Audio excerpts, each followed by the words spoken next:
Hi, I'm Kev Lavery, and today I'm going to show you a way that you can use online rooms to do a live demo.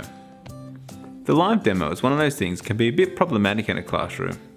Classroom demonstrations are really valuable, but there's a lot of factors that can go wrong when you're doing them. Can everyone see well enough? What about the absent students? How do you condense time down to show you demonstrating the skill without glossing over any of the important information? Well, there's a way around it. Utilising online rooms and a free smartphone and tablet app from Adobe called Premiere Clip. Using these two tools, we can make the equivalent of a "here's one I prepared earlier." Premiere Clip is the free mobile version of Adobe's flagship editing program, Premiere Pro. Smartphones and tablets these days come with pretty good built-in mics and cameras, so most people have pretty good equipment at their disposal. It's just a matter of using this equipment outside of the standard social context. Premiere Clip is great for the whole gamut of experience from beginners to experts. It's a great way to create content on the move and still get a professional result. So we're going to run through the basics of Premiere Clip and then how you get your content from Clip to online rooms. If you're interested in learning more about Clip and some of the possibilities we don't have time to cover here, have a look at the guide we made for using it to make content to upload to MediaSite. The first step in getting started is downloading the app from Google Play or the App Store.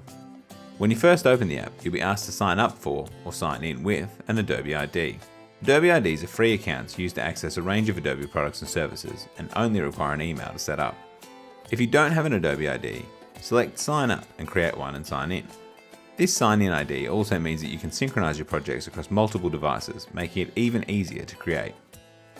Whenever you launch Premiere Clip, it will open to a menu of your existing projects. From this menu, you can reopen and continue working on any of your projects. If this is your first time using the app, you won't have any projects here.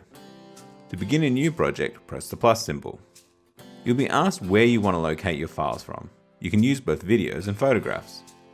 I have mine on my phone, so I'm going to select it from there, but you might have them in a cloud synced account if you're sharing them amongst a team, or you might even choose to take photos and video as you go and create and edit on the move. I've taken video of me doing a cooking demo, but it would work for you demonstrating any technique or method or way of looking at something. I've gone for a top-down look popularised by social media food content creators, but you could film it in any way that suits you. A small stylistic note, this app works best if you film everything in 16:9 landscape format, i.e. hold your phone sideways. If you don't do this, it'll shrink your footage down to fit and black bar the sides, and the end result just won't look as good. Most phones can film in quite high resolution, and Premiere Clip will process it at that resolution, so it's good if you can take advantage of that quality. Given the kind of demo I was doing, I just have one really long video, instead of lots of shorter videos like you would normally have, but the concepts are the same. With the file I want selected, we can press Add. You'll be asked what kind of project you're looking to make, automatic or freeform. In automatic, the app makes cuts for you based on the tempo of a piece of music, and you then make minor adjustments to pacing and music choices. Great for putting together an image slideshow, but not as useful with footage. I'm going to select freeform, and then it'll process for a second. My one clip is there waiting to be edited. The first logical step is to go through my footage and edit it all into smaller pieces. I'm going to do this, but one thing first. I want to lower the audio on the video while it's one clip, so that I don't need it on each clip once I've split it up. To make adjustments to the audio of individual clips, select the clip and select the audio icon. You can remove the clip audio, adjust the overall volume, turn smart volume on or off, and set clip audio to fade in or fade out, which can help smooth transitions in a video.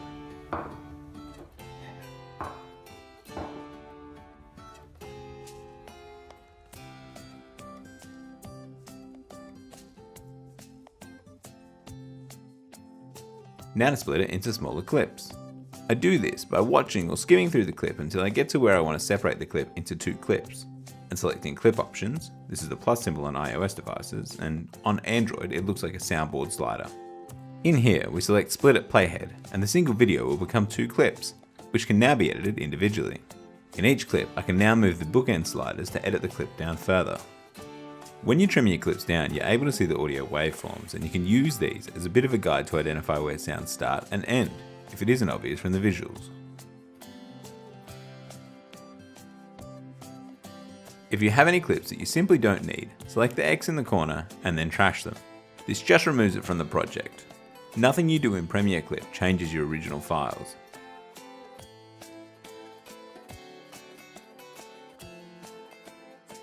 You can add titles the same way you add footage, with the plus symbol.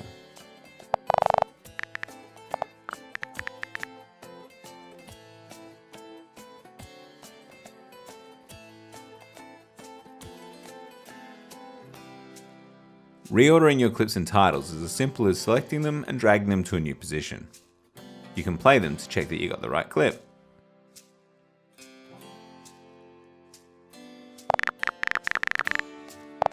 You can add music to your project by selecting the music note and choosing from one of the copyright-free Premiere Clip themes included in the app.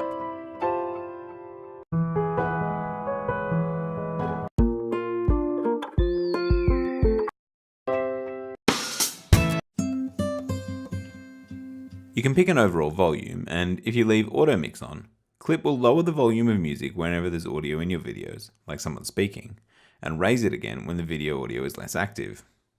This is a great function and it adds a really professional layer to your videos.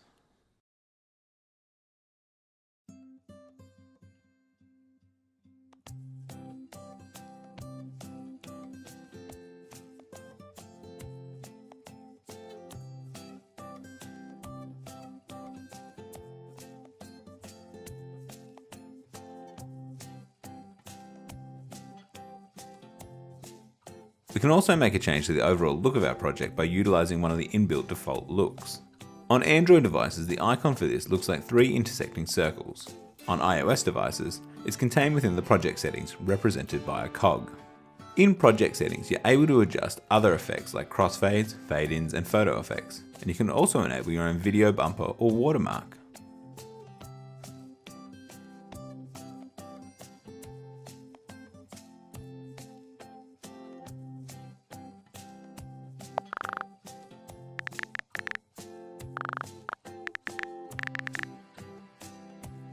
This is now finished and ready to share. How you share it to get it into your Online Rooms meeting room changes depending on whether you're on an iOS or an Android device. The default video format for Android, and the format that Online Rooms needs, is MP4. On iOS devices, it's MOV. So it's nice and simple for Android users. They can select share and then select download it to their device. From there, they just need to transfer it to their computer with a USB cable. For iOS users, it involves a little workaround so that you can convert that file. This particular workaround is great because it requires little to no effort from you, and it also means that you don't have to cable your device to transfer it over either, so it could also be used by Android users who don't want to transfer over cable. Instead of selecting download to your device, select save to Dropbox.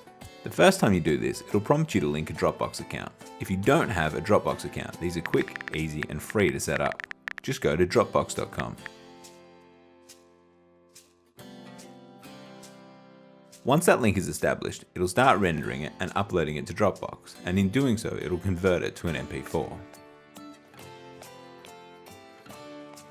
Once that's finished, you just need to log into Dropbox on your computer and download it.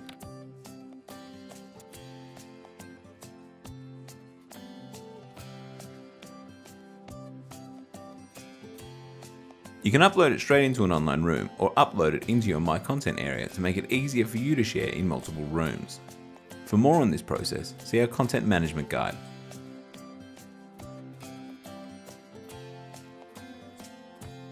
A brief note for size. Online Rooms file size limit is 102 megabytes, so your video file needs to be smaller than that to be shared in a SharePod. In Premiere Clip, as long as your project is under 2 minutes and 45 seconds, or thereabouts, this seems to process at under 100 megabytes.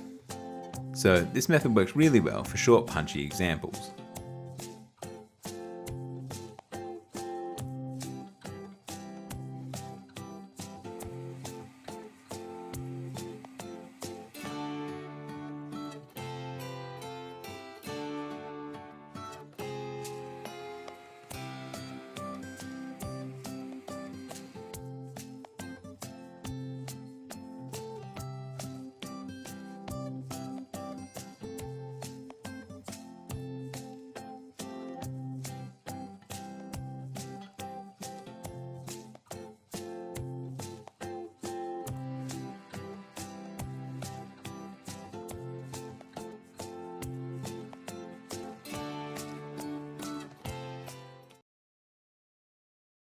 If you need to make something longer to share in online rooms, you can always upload it to YouTube and share it through the YouTube pod.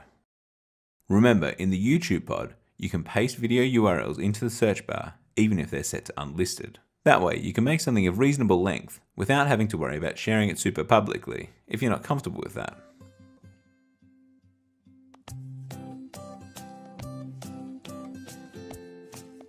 From experienced creatives to the greenest beginners, Premiere Clip offers you a great platform for easily creating content in both your professional and personal lives.